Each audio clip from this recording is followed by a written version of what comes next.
Bonjour à tous. Bonjour Daniel. Bienvenue ce matin aux visiteurs, aux habitués qui sont là parmi nous, qui fidèlement nous rejoignent pour suivre ce culte ensemble. Nous savons que nous sommes dans la présence du Seigneur, qu'il est parmi nous, qu'il est là avec nous. Il nous observe du ciel, il est parmi nous, il intercède pour nous. Il est notre avocat auprès du Père. C'est une joie encore ce matin de se retrouver ensemble pour le louer, pour l'adorer.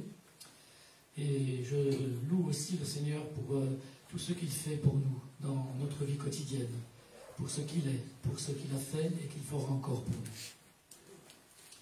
Aujourd'hui, nous n'avons pas notre pasteur, il était parti en congé, il est en route pour Châteauroux aujourd'hui, mais il sera là la semaine prochaine. Mais nous avons la joie d'accueillir Pierre Calvaire de l'église de Blois, de Perspective de Blois, qui vient nous rendre visite pour nous partager la parole ce matin. Bienvenue à Pierre.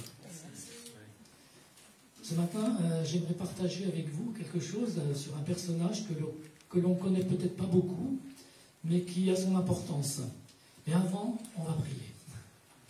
Seigneur notre Dieu, nous voulons te remercier pour ces moments privilégiés que nous avons, d'être réunis en ton nom, de pouvoir nous courber devant toi pour te remercier, pour te louer, pour t'adorer, pour être dans ta présence, pour écouter ta parole, pour être renouvelé dans notre cœur, dans nos esprits et dans notre âme. Seigneur, merci parce que tu es là, parce que tu es présent, parce que ta parole est la vérité et parce que ta parole, c'est toi, Seigneur Jésus, parole faite chair, qui nous a sauvés, qui nous a rachetés par ton sang précieux.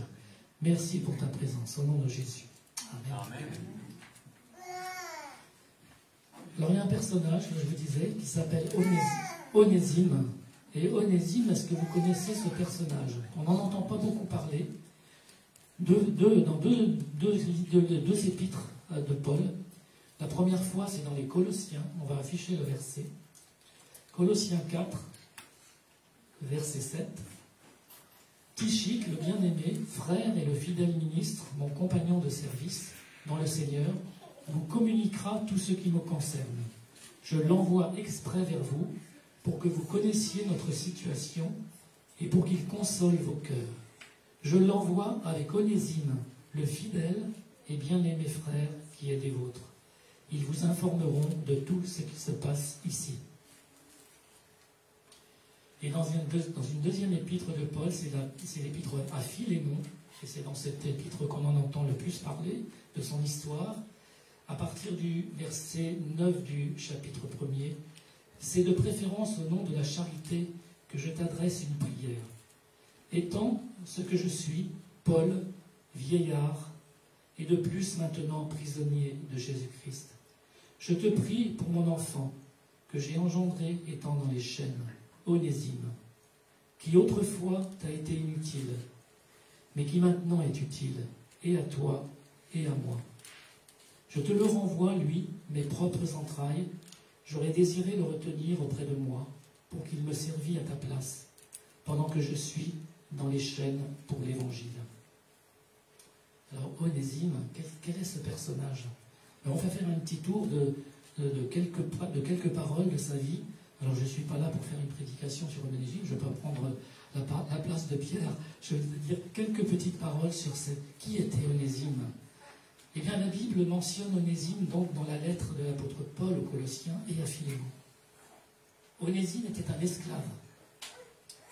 Il était esclave qui appartenait donc à Philémon, un chrétien de Colosse. Philémon était chrétien et Onésime était à son service donc. On ne sait pas exactement comment Onésime est devenu chrétien. Je pense que l'apôtre Paul y était pour quelque chose, parce que Paul dit un peu plus haut, « Je te prie pour mon enfant que j'ai engendré dans les chaînes. » Donc je pense que Paul a dû avoir quelques contacts avec Onésime. La Bible n'en parle pas trop. Mais il a rencontré Paul, voilà, donc pendant que ce dernier était en prison. Paul a joué un rôle donc important, très important, dans la conversion d'Onésime. Et il l'a considéré comme son enfant spirituel. Alors qui était Onésime? Quelle était sa vie? Il était esclave au service de Philémon. Et un jour, Onésime a pris la décision de fuir son maître.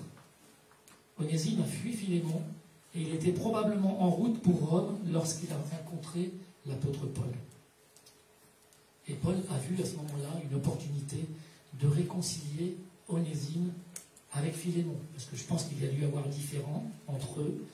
On ne sait pas quoi, la Bible n'en parle pas, mais Onésime a été, disons, prié par Paul de se réconcilier avec son maître Philémon.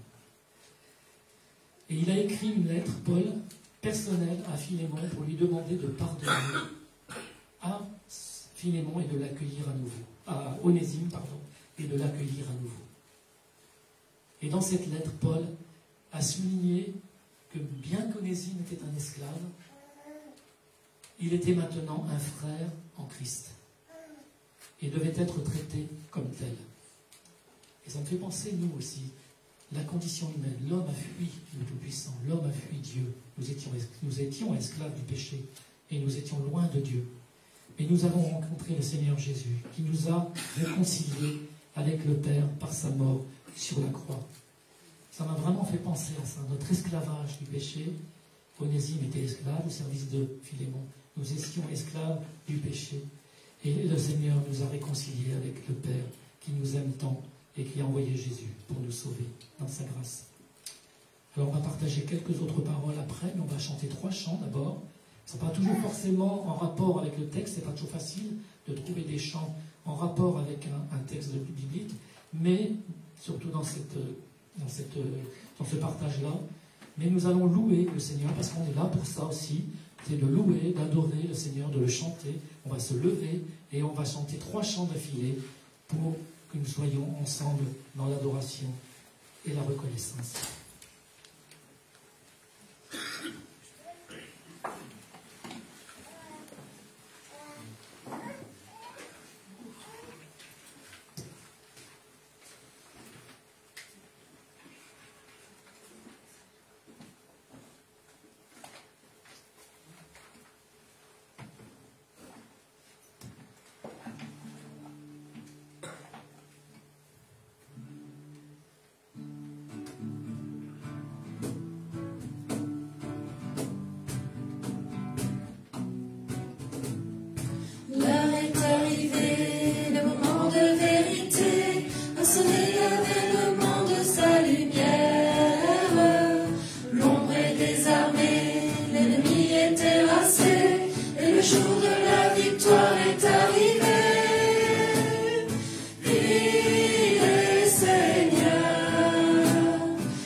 chant un petit peu plus solennel qui nous laisse à réfléchir. Donc chantons ce chant avec les paroles vraiment dans nos cœurs, dans nos esprits.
Nous avons vu quel était ce personnage, donc Onésime, qui avait été accueilli par Paul, entre guillemets, qui avait été enseigné par Paul jusqu'à sa conversion, et qui a été donc à qui Paul avait conseillé de retourner vers Philémon, son maître, et pour lui demander pardon, et pour qu'il y ait une réconciliation. Mais Paul a également offert de payer toutes les dettes d'Onésime qu'il aurait pu contracter envers Philémon. Il a encouragé même Philémon, donc le maître d'Onésime, à accepter que son esclave, son ancien esclave, qui était toujours à son service après, Onésime, donc non seulement comme un frère en Christ, mais aussi comme un serviteur utile dans le ministère. Quand on devient serviteur de Dieu, on devient utile au service de Dieu. Quand nous étions loin de Dieu, nous étions loin de lui, nous ne faisions rien pour lui, parce que nous n'avions pas connaissance de Jésus, connaissance de sa parole. Mais aujourd'hui, nous sommes à son service, parce que Dieu nous a sauvés au travers son Fils Jésus-Christ. Et Paul a souligné qu'il avait confiance en l'obéissance de Philémon et en sa volonté de faire ce qui était juste. La lettre à Philémon est un exemple de la façon dont la Bible enseigne le pardon aussi. Parce que nous avons besoin parfois, et nous avons besoin peut-être même souvent, de nous pardonner les uns les autres. C'est pas facile de pardonner ou même de demander pardon. Faire un premier pas quand on a blessé quelqu'un pour aller vers lui, lui demander pardon pour ce qu'on a fait, pour la blessure qu'on a pu lui occasionner, blessure intérieure, c'est pas facile. Mais Dieu nous demande de pardonner, même jusqu'à 7 fois, 77 fois, 7 fois. Ça veut dire pardonner tout le temps et demander pardon aussi quand on a fait du mal à quelqu'un et de pardonner quand quelqu'un nous a blessés. La Bible, donc la lettre à Philémon, nous enseigne donc le pardon, mais aussi la réconciliation et l'amour envers les autres. Donc nous sommes là, ici, chrétiens, réunis pour louer Dieu, mais aussi pour nous aimer les uns les autres, pour nous pardonner les uns les autres, pour nous porter. Je dis porter, parce qu'il y a aussi pour nous supporter parfois, parce qu'on a tous des caractères, des tempéraments complètement différents, et parfois, il peut y avoir des différences qui fait qu'on n'a pas forcément des atomes crochus. Mais en tant que chrétiens, nous devons nous porter, nous supporter, prier les uns pour les autres, nous pardonner, apprendre à nous pardonner, apprendre à nous aimer tels que nous sommes, parce que Dieu nous a aimés tels que nous étions. Et cette lettre montre également que l'esclavage était une réalité à cette époque, et que les chrétiens étaient appelés à traiter les esclaves avec respect et avec équité. Nous étions esclaves du péché, mais Dieu n'a pas cessé de nous aimer. C'est pas pour autant que Dieu ne nous a pas aimés. Dieu a tant aimé le monde qu'il a donné son Fils unique, afin que quiconque croit en lui ne périsse pas, mais qu'il ait la vie éternelle. Pourtant, nous étions aussi esclaves du péché, voilà, des désobéissances, que sais-je. Mais quand nous sommes venus à Dieu au travers de Jésus-Christ, eh bien, il nous a ouvert les bras. Jésus est mort sur la croix. Quand il a expiré, le voile du temple s'est déchiré en deux, et l'accès auprès du Père était immédiat pour ceux qui croiraient en Jésus. Dieu nous a pardonnés en Jésus-Christ. Apprenons à nous pardonner les uns les autres. Ici, cette lettre, ce petit texte de Philémon me parle beaucoup, parce qu'on voit vraiment quelque chose de très pratique dans le pardon entre deux personnes. Une personne qui fuit son maître, on n'en connaît pas la raison. Cette personne rencontre un chrétien, un vrai chrétien, l'apôtre Paul, qui lui parle de l'évangile et qui lui conseille, maintenant va vers ton maître, va demander pardon, allez vous réconcilier et marcher ensemble. Tu es peut-être encore esclave, c'est vrai, dans le sens où tu es au service de ton maître, mais ton maître va te traiter maintenant avec équité, avec bonté, avec amour. Et c'est ce que Dieu a fait pour nous. Dieu nous traite avec bonté, avec amour, avec équité. Nous allons lire un verset, et c'est la Bible qui le dit, supportez-vous les uns les autres, Colossiens 3,13. Supportez-vous les uns les autres, et si l'un a sujet de se plaindre de l'autre, pardonnez-vous réciproquement, de même que Christ vous a pardonné, pardonnez-vous aussi. Ça va exactement dans le sens de ce texte de l'Épître à Philémon. Le pardon est quelque chose de très important. Sans pardon, on ne peut pas être auprès du Seigneur. Dieu nous pardonne par sa grâce en Jésus-Christ, et nous devons nous pardonner les uns les autres. On va chanter un autre chant, que ton règne vienne, et après je laisserai la parole à Pierre.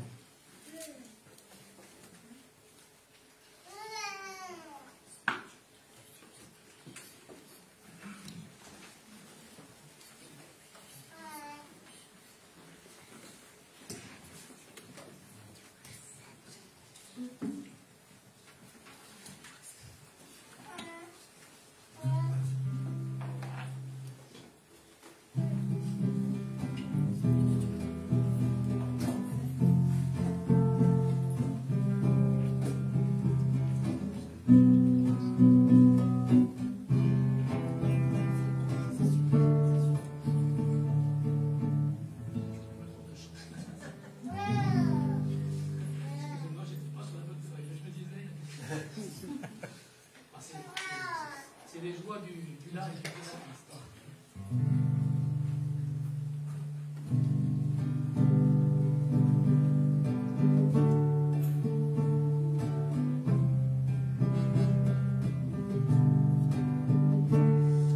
Notre Père qui es aux cieux, que ton nom soit sanctifié, qu'il soit connu en tout lieu, qu'il soit loué, honoré.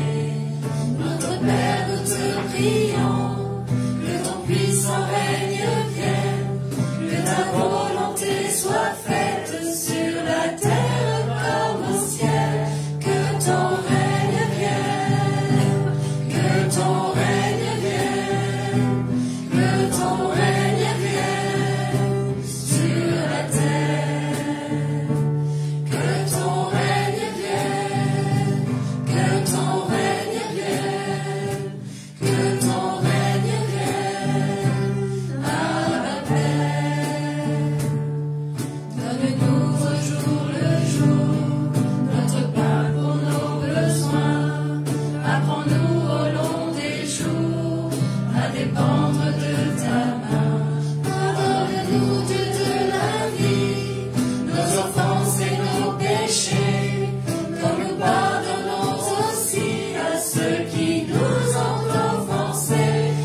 Alors généralement, j'ai la voix qui porte, donc je vais essayer de parler comme ça. Si vous n'arrivez pas, vous faites signe et il y a un micro derrière que je peux prendre. Je ne sais pas si on saura si ceux en ligne suivent. À ton avis, tu penses que... Moi, je pense que c'est comme ça passe. Ok. Très bien. Donc je m'appelle Pierre, je viens de Blois. Avant cela, je viens de l'Angleterre, vous entendrez peut-être un petit accent. Je suis marié avec Rachel, on a 3 filles, et je rentre de camp scout. On était une semaine en camp scout, et je suis un peu fatigué, mais ça va passer. Je vais prier pour demander l'aide de Dieu.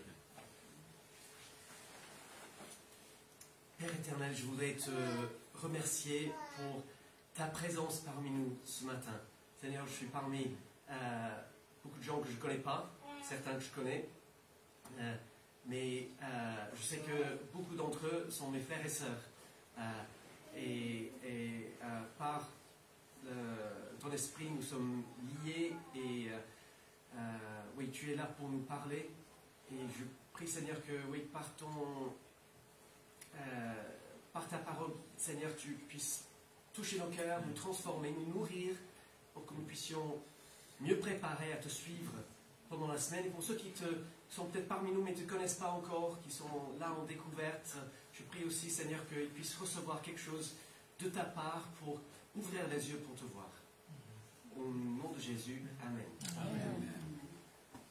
J'ai préparé un message aujourd'hui qui, j'espère, parlera à tous les âges.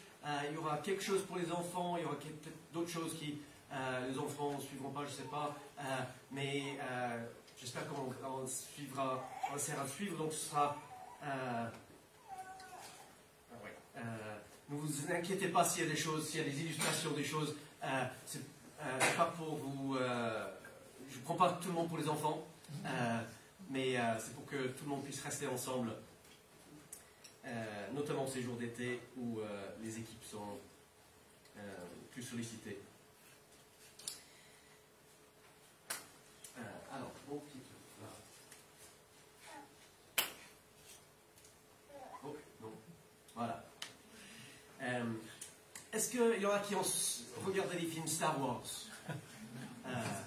Alors, ça c'est je pense, le 6e épisode, le 3e qui est sorti, Retour des Jedi. C'est une scène mémorable où le robot là, le droïde C3PO, il arrive sur une planète, la lune d'une planète. Ma fille m'a corrigé. C'est pas une planète, c'est la lune d'une planète. Il y a plein de forêts, il y a un petit peuple, c'est des petites créatures mignonnes là, qui sont les Ewoks. Et ils vivent un peu simplement, mais ils sont quand même bien efficaces dans l'art de faire la guerre, et ils ont réussi à capturer l'ensemble de nos héros, Luke Skywalker, etc.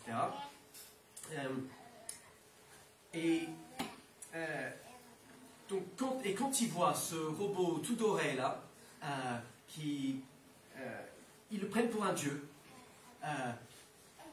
Et ils le mettent sur un piédestal et ils se mettent à le choyer, à s'incliner devant lui, à l'honorer, à l'adorer.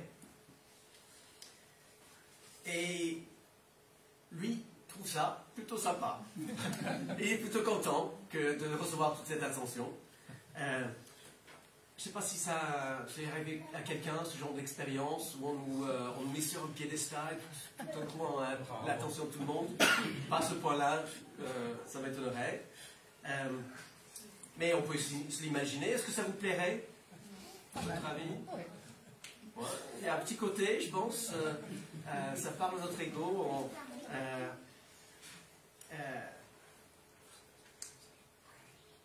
Il y a un côté attirant et un côté drôle, mais aujourd'hui, on va voir une histoire dans la Bible qui montre que, en fait, derrière tout cela, il y a une question très très sérieuse. Et on trouve cette histoire dans le livre des Actes, chapitre 14. Si vous avez une Bible, je vous invite à le trouver, c'est dans le Nouveau Testament, après les évangiles, Matthieu, Marc, Luc, Jean, et puis on trouve les Actes.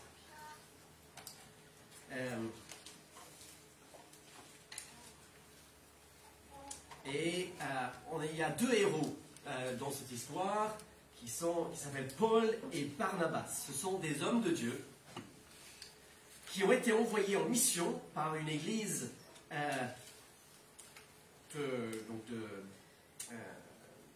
au nord de Jérusalem, Antioche, pour faire connaître Jésus à ceux qui n'en ont pas encore entendu parler. C'est la première fois que ça arrive dans l'histoire qu'une église envoie des gens intentionnellement pour qu'ils diffusent la foi chrétienne dans d'autres endroits qui ne la connaissent pas. On a peut-être une carte qui viendra. Voilà, donc Antioche c'est là. Et donc ils sont partis en bateau, ils ont fait le tour de Chypre. Et après ils arrivent sur la côte de ce qui est la Turquie actuelle. En arrivant sur le continent, ils prennent leur bâton de marche. Alors, est-ce que je pourrais avoir deux volontaires, idéalement des jeunes volontaires, pour être pour les Barnabas? C'est pas de garçon ou fille, peu importe, qui voudraient. Alors, j'ai des bâtons. Des bâtons de marche. Des volontaires, quelqu'un? Les enfants. Allez. Ah ouais, je vois 7, je pense qu'il a envie. Je vois bouger. Bien, 7. Et est-ce qu'il y a quelqu'un d'autre qui voudrait? C'est pas très compliqué, vous n'aurez pas de paroles à dire, juste des gestes. Voilà. Non? Sinon, c'est un Steve. C'est un enfant. Je suis un ancien enfant, je peux compter sur lui. C'est ma taille en plus. Voilà. Très bien. Ok. Alors, vous êtes là, ok, et vous allez faire la marche. Donc, entre Perge et Antioche de Pisidie, il y a deux Antioches, pas celui-là, il y a 150 km à pied. Alors, vous allez marcher, et ça va être fatigant. Donc, allez marcher, faites un petit tour. 150 km à pied, ça use les souliers, comme on a chanté ad nauseam cette semaine. Voilà, vous continuez. Et vous arrivez jusqu'à Antioche de Pisidie. Voilà, on va dire que c'est la synagogue là. Vous êtes en train de retournez-vous. Et vous allez parler aux gens là. Et ils découvrent que le message de Jésus, certains l'aiment, mais d'autres le détestent. Ils parlent de Jésus dans la synagogue.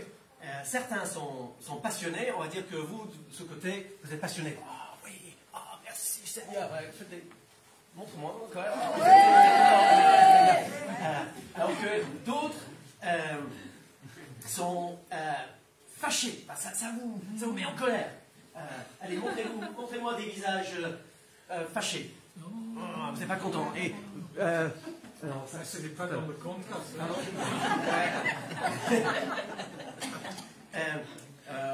On va aller un peu plus loin. Continuez à faire, baladez-vous encore un peu. Vous avez encore 100 km pour aller à Icône. C'est là. Allez, marchez, c'est fatigant. Il fait chaud aussi dans ces contrées-là. Donc, il y a des montagnes. Non, tu reviens. Parce qu'il y a la synagogue d'Icône qui vous attend.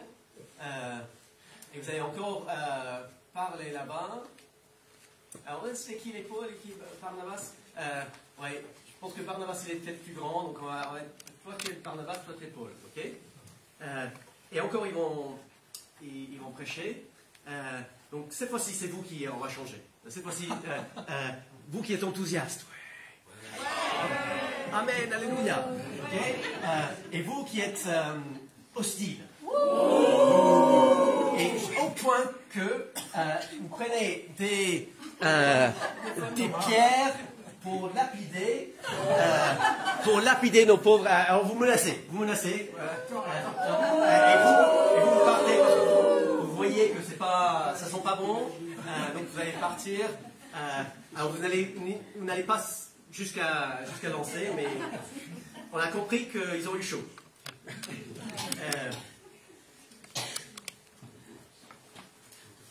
reprennent la route. Alors cette fois-ci, ils passent pas trop loin. Ils vont à Lystre. Là. Donc c'est une ville plus petite, contexte plus rural, gens moins instruits probablement. Et là, ils continuent de parler de Jésus. Allez, prêchez. Mais ils doivent s'y prendre autrement. Ils doivent adapter leur méthode. Ils ne vont pas à la synagogue. Peut-être que dans cette ville, il n'y en a pas de synagogue. Ils doivent parler à des gens qui ne connaissent pas les histoires de la Bible. C'était pas facile, parce que ça énervait les gens, mais au moins, ils pouvaient s'appuyer dans les autres villes sur une bonne population de gens qui connaissaient déjà toutes les histoires de l'Ancien Testament. Et maintenant, on va lire le passage suivant pour voir comment ça s'est passé pour eux. Donc, restez là et écoutez bien. Verset 8, chapitre 14, verset 8. On va lire juste 8 à 13 pour le moment. À Lystre, un homme impotent des pieds se tenait assis. Il était infirme de naissance et n'avait jamais marché. Il écoutait Paul parler. Celui-ci fixa les regards sur lui, et voyant qu'il avait la foi pour être sauvé, il lui dit d'une voix forte, « Lève-toi, droit sur tes pieds !» Il se leva d'un bond et se mit à marcher. À la vue de ce que Paul avait fait, la foule se mit à dire tout haut en lycaonien, « Les dieux sont descendus vers nous sur une forme humaine !» Ils appelaient Barnabas Zeus et Paul Hermès, parce que c'était lui qui prenait la parole. Le prêtre de Zeus, dont le temple était à l'entrée de la ville, amena des taureaux avec des guirlandes vers les portes. Il voulait, de même que la foule, offrir un sacrifice. Oh là là! Est-ce que vous voyez en quoi cette histoire ressemble à l'histoire de Star Wars qu'on a vu tout à l'heure, qu'on a raconté tout à l'heure? Est-ce que quelqu'un peut m'expliquer en quoi cette histoire ressemble à l'histoire de Star Wars? Non? Je commence par les enfants, mais peut-être si les enfants sont timides, est-ce qu'il y en a d'autres qui peuvent m'expliquer? Pour les Barnabas, ont été pris pour des dieux, comme c'était. Exactement. Ils sont. Pardon? Ils n'étaient pas dorés, mais ça a marché. Ils n'étaient pas dorés, mais ça a marché. Ils ont fait quelque chose d'extraordinaire. Ils ont été pris pour des dieux. Pas dorés, mais adorés. Très bien. Paul a fait un miracle stupéfiant. Il est en train de parler aux gens, comme ça, peut-être sur la place du marché, et dans le public, il voit un gars qui ne peut pas marcher, qui n'a jamais marché de sa vie, qui n'a jamais pu se déplacer donc par lui-même. N'oubliez pas, il n'y avait pas de fauteuil roulant à l'époque, donc quand il avait besoin de se déplacer, il fallait que quelqu'un le porte pour arriver là où il voulait être. Toute sa vie, il a dû dépendre de quelqu'un d'autre qui le porte pour pouvoir se déplacer. Et Paul le regarde dans les yeux et il dit, « Toi, mets-toi debout. »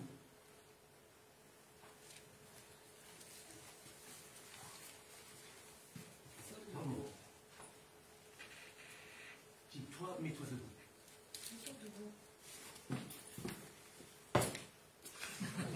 Voilà.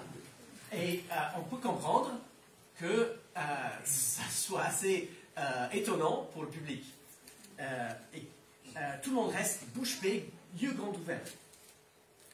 Personne n'a jamais rien vu de pareil. Est-ce que c'est quelque chose qu'un homme ordinaire peut faire? Est-ce que vous avez déjà... vous avez souvent vu ça? Non. Les hommes ne peuvent pas faire ça. Ça doit être un dieu. Pour eux, c'est logique. Barnabas, peut-être qu'il avait l'air le plus vieux. Légèrement.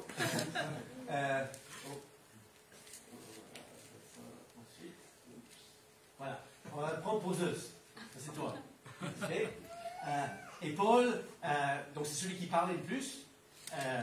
Donc c'est le messager, le dieu messager des Grecs, Hermès. Donc il comprennent qu'ils ont compris que ça doit être des dieux, et du coup ils ont peur. Parce que chez les Grecs, les dieux sont capricieux. On ne sait jamais ce qu'ils vont faire. Là, Paul vient de faire du bien à quelqu'un, mais si jamais il trouvait qu'il n'aimait pas la couleur de tes baskets, bah, il pourrait te transformer en escargot. Donc, il faut essayer de les mettre de notre côté en leur faisant des sacrifices d'animaux. Et du coup, on envoie chercher le prêtre pour faire un sacrifice de bête. Chercher un taureau pour un sacrifice. Et c'est seulement à ce moment-là que Paul et Barnabas se rendent compte de ce qui est en train de se passer. Parce qu'eux ne comprennent pas, ils parlent le grec, mais là, les gens sont en train de discuter dans leur dialecte local, le lycaonien. Ils n'avaient pas compris qu'on avait pris pour les dieux, ils avaient vu qu'il y avait une commotion, que les gens étaient impressionnés. Mais c'est seulement quand ils arrivent avec le couteau, la bête à sacrifier, qu'ils comprennent. Comment est-ce qu'ils vont réagir? Est-ce qu'ils vont réagir comme C3PO? Allez, pépère, donnez-moi, sacrifier, c'est trop bien. On va lire la suite. Restez là juste un petit peu plus, et puis on aura terminé. Chapitre 14, verset 14. Quand ils apprirent cela, les apôtres Paul et Barnabas déchirèrent leurs vêtements et se précipitèrent vers la foule, en s'écriant « Pourquoi faites-vous cela? Nous aussi nous sommes des êtres humains de la même nature que vous, et nous vous apportons une bonne nouvelle en vous appelant à renoncer à ces idoles sans consistance pour vous tourner vers le Dieu vivant qui a fait le ciel, la terre, la mer et tout ce qui s'y trouve. Dans les générations passées, il a laissé toutes les nations suivre leur propre voie. Pourtant, il n'a pas cessé de rendre témoignage à ce qu'il est par le bien qu'il fait. Il vous envoie du ciel les pluies et les saisons fertiles. Il vous comble de nourriture et remplit votre cœur de joie. C'est à peine s'il pure, par ses paroles, empêchait la foule de leur offrir un sacrifice.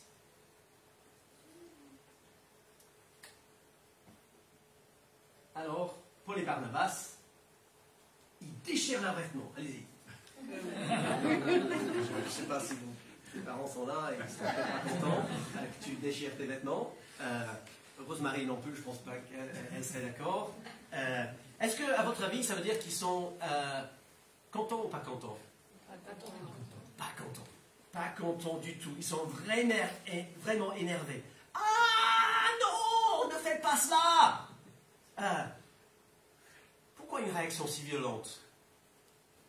Il est où le problème? En quoi ce serait si grave si Paul et Barnabas laissaient les gens croire qu'ils étaient des dieux? Pourquoi ne réagissent-ils pas comme ces trois PO qui acceptent toute l'attention, tous les honneurs?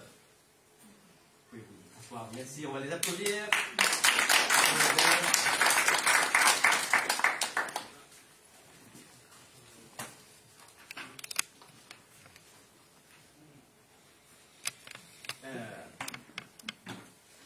La réponse tient au fait que Paul et Barnabas connaissaient leur Bible.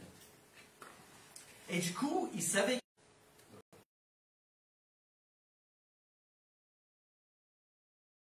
du fait que les hommes se prennent pour Dieu. Tout le malheur du monde dans le jardin, pour en prendre soin, c'était très clair. Il y a un seul roi de l'univers, au-dessus. Et c'est lui qui donne les règles du jeu, qui fixe les limites. Et comme ça se passait très bien. C'était la paix, la joie, l'harmonie parfaite. Mais c'est un paradis perdu. Parce que un jour, le diable leur a fait croire qu'ils pouvaient devenir comme Dieu. Qu'ils pouvaient fixer eux-mêmes les règles du jeu. Qu'ils n'avaient pas besoin d'avoir Dieu au-dessus d'eux. Ils se sont laissés tromper par le diable. Nous nous sommes laissés tromper. Parce que nous, on fait pareil, on n'est pas mieux qu'eux. Nous avons voulu être comme Dieu.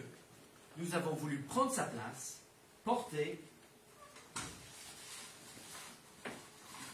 porter sa couronne. Et au début, ça semble être une super idée.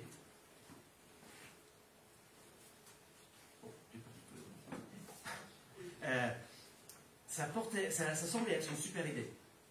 On peut faire ce qu'on veut. On n'a pas besoin de regarder au-dessus. C'est moi le chef. C'est moi qui décide. Tout le monde veut ça, non? Tout le monde veut être le chef. Personne n'aime rendre des comptes à d'autres. Parce que oui, malheureusement, il y a une partie de nous tous qui veut ça. Mais en fait, non, ce n'est pas une bonne idée. On n'est pas fait pour ça. Et puis, si j'étais tout seul à dire c'est moi le chef, ce serait une chose, mais je ne suis pas tout seul. Il y a... Oh, C'est pas grave.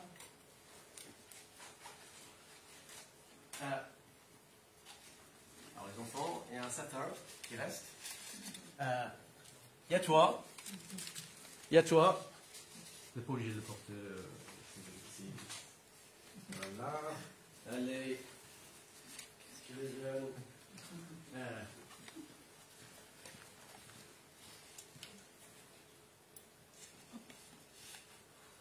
Chacun d'entre nous, on se croit être des petits dieux. Chacun de nous, on croit qu'on peut porter la... Je suis venu tout casser, je suis vraiment désolé. On croit que c'est nous le chef. Mais dans ce cas, qu'est-ce qui se passe à votre avis? Si moi je crois que je suis le chef, si Jenny pense que c'est elle le chef, si Daniel pense que c'est lui le chef, Rosemary, etc. Il y a la guerre des chefs. C'est la guerre des chefs. C'est le combat des chefs. On va tous tirer dessus. On voit ça dans un cours de récréation. On voit ça dans le tribunal. Et on voit ça dans les champs de bataille. En Ukraine, par exemple. Alors, vous pensez peut-être que ça ne vous concerne pas. Moi, j'ai jamais dit que j'étais Dieu. Ben non, on ne dit pas comme ça. Seuls les mégalomanes les plus fous diraient comme ça. Mais à partir du moment où on ne laisse pas Dieu diriger sa vie, ça revient au même. C'est comme si je me mettais sur le trône de l'univers. C'est pour ça qu'on peut dire sans exagérer que tout le malheur du monde vient du fait que les hommes se prennent pour Dieu. Ce qu'il faut faire, c'est de redonner nos couronnes à Dieu. Renoncer à être le roi de nos vies et jeter nos couronnes aux pieds de Dieu. Est-ce que ceux qui ont des couronnes pourraient les apporter? On va dire que la croix là représente Dieu. On va les jeter au pied de la croix. C'est ce que font les anges au ciel. Ils jettent leur couronne au pied de Dieu. Merci. Quand on comprend ça, on comprend mieux pourquoi Paul et Barnabas ont voulu tout de suite dire non, non, non. Ne faites pas ça. Ils ne voulaient pas être complices de cela. Ils ne voulaient pas que les gens les regardent, eux, au lieu de se tourner vers le seul vrai Dieu. Ils ne pouvaient pas se taire, ils ne pouvaient pas juste laisser passer ça. Parce que la bonne nouvelle dans tout cela, c'est que le vrai Dieu invite les hommes à le connaître. Le vrai Dieu invite les hommes à le connaître. Relisons verset 15.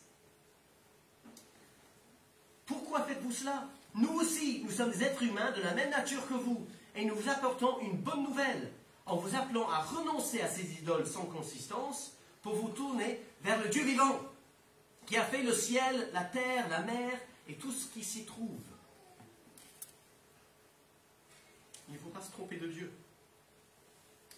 Il n'y a qu'un seul vrai Dieu, celui qui a créé le monde et tout ce qui s'y trouve. Les gens de Lystre adoraient d'autres dieux, les petits dieux grecs qui se bagarraient entre eux.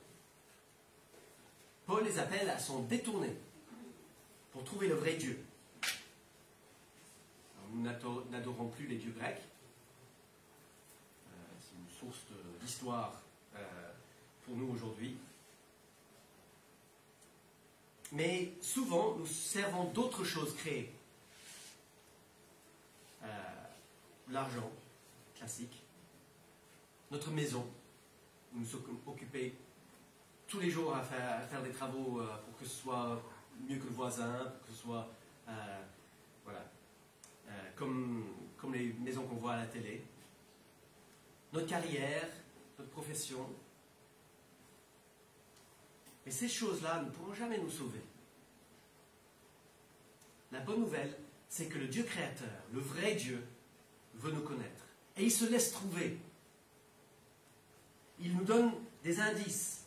Dans les générations passées, donc, Paul parle des gens qui n'ont jamais entendu parler de Dieu par la Bible, mais il leur montre que Dieu a laissé des indices pour se révéler dans la création. Dans les générations passées, il a laissé toutes les nations suivre leur propre voie. Pourtant, il n'a pas cessé de rendre témoignage à ce qu'il est par le bien qu'il fait. Il vous envoie du ciel les pluies et les saisons fertiles. Il vous comble de nourriture et remplit votre cœur de joie. Aucun d'entre nous ne peut dire que Dieu n'a pas laissé de traces de sa présence entre nous. Par les œuvres de sa création, il nous montre qu'il est là. Et ce sont autant d'appels à le chercher. Et si on le cherche, aujourd'hui, dans le pays où nous vivons, on peut trouver le Seigneur beaucoup plus directement dans sa parole, où il se révèle dans la personne de Jésus. Et on peut découvrir la voie du salut que Paul a pu prêcher à ces gens de Lystre. Et on sait que par la suite, il y a eu des disciples, il y a aussi eu du chahut, cette fois-ci il s'est fait lapider pour de vrai. Mais il y a eu des gens qui ont découvert la foi en Jésus, qui ont découvert la vie éternelle, qui sont devenus des disciples de Jésus, et qui ont commencé dès ce moment-là la vie éternelle. Dans les camps scouts, on chante tous les matins, tous les repas, des chants qui parlent de la création, qui parlent pour remercier Dieu pour notre repas, les petits oiseaux, l'eau des sources, les montagnes, etc. On vit dans la forêt et on se rend compte de tous ces indices que Dieu a mis à notre disposition pour nous inviter à nous lever les yeux et voir derrière la création le Créateur qui est derrière. Ça ne sert à rien d'adorer les choses créées. Il faut qu'on suive ce rayon de lumière vers sa source, vers le Dieu qui a créé tout cela. Je vais prier en conclusion.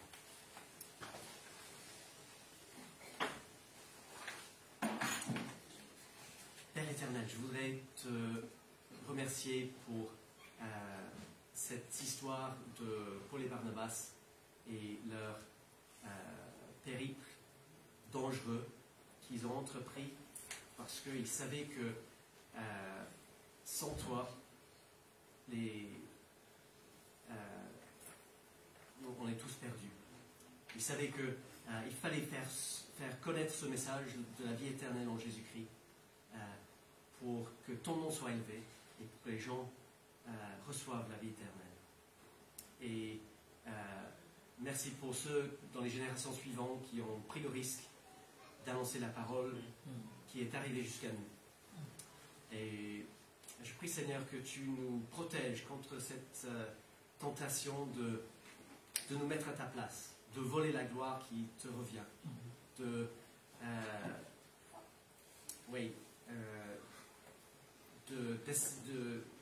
nous commencer à croire que nous pouvons fixer les règles du jeu, que nous sommes suffisamment grands pour nous passer de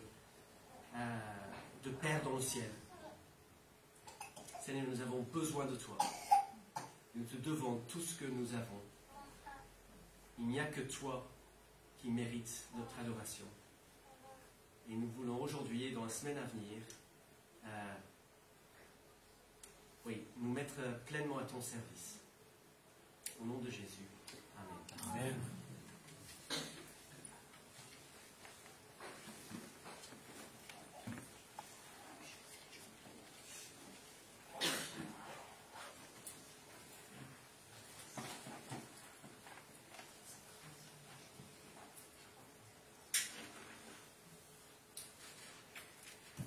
Merci beaucoup Pierre, c'était vraiment un message très intéressant, surtout quand il y a des illustrations comme ça parle beaucoup à nos esprits, à nos cœurs. C'est très intéressant d'attirer l'attention, et cette attention vers le Créateur qui a tout mis en évidence devant nous pour que nous puissions le reconnaître comme le seul et le grand Dieu tout-puissant, le Dieu qui a tout créé. Comme je disais parfois, quand j'ai déjà partagé des paroles, quand je vois l'univers, le ciel étoilé, cet univers tellement infini qui nous échappe, notre esprit humain ne peut pas imaginer cette infinie création du Tout-Puissant. Eh bien, que ce soit dans l'univers avec ses étoiles, que ce soit dans une fleur ou dans un oiseau qui chante dans la forêt, c'est vraiment ce fil conducteur vers le Tout-Puissant, vers le Créateur. Merci beaucoup Pierre. On va chanter un dernier chant avant que je passe aux annonces. C'est un chant qui nous invite à avoir la paix de Dieu. Et ça va nous donner cette paix de Dieu pour toute cette semaine. C'est Shalom, hein, donc Shalom veut dire paix en hébreu. Eh bien, que la paix soit sur toi, Shalom, Shalom, et l'amour sous ton toit, que le pain quotidien, le travail de tes mains, aujourd'hui et demain, soit béni du Seigneur, soit béni du Seigneur. J'invite les chanteurs à venir.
Votre culte, bien sûr, dimanche prochain, 10h30, et Sio sera là, ce dimanche prochain, avec un autre visiteur, je ne me rappelle plus du nom, mais quelqu'un sera là aussi pour apporter la parole. Et donc, vous pouvez venir avec des amis, bien sûr, au culte, hein, c'est toujours une occasion d'inviter des gens pour écouter la parole et pour avoir un premier contact ou des contacts avec l'Évangile. Donc les 4 mots, notre leitmotiv à l'église, ici à Châteauroux, c'est l'unité, la joie, donc il manque un i à la joie, mais la joie, le service et l'onction de l'esprit. Donc toujours bien avoir dans nos cœurs cette vision de l'unité, de la joie, du service et de l'onction du Saint-Esprit. Alors dimanche prochain, donc c'est le 30, il y aura après le culte un barbecue qui sera proposé. Donc venez, hein, vous êtes tous invités, vous pouvez apporter des choses. Je pense qu'Elcio renverra des instructions sur le groupe Église. Donc dimanche prochain, après le culte, eh bien, un barbecue tous ensemble pour partager un moment de convivialité, après un moment de parole, un moment de spiritualité. Eh bien, il y a aussi ces moments d'agape, le moment de partage que l'on peut faire ensemble autour d'un repas. C'est toujours très agréable. Voilà.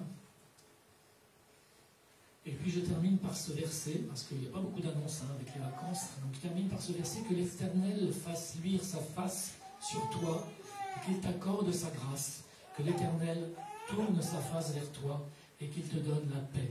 Dans le livre des Nombres 6, 25 et 26. On a chanté tout à l'heure Shalom, hein, que la paix soit sur toi. Voilà, donc je vous laisse avec ce verset, et je vous souhaite un bon dimanche. Et avant que... Voilà, Jenny va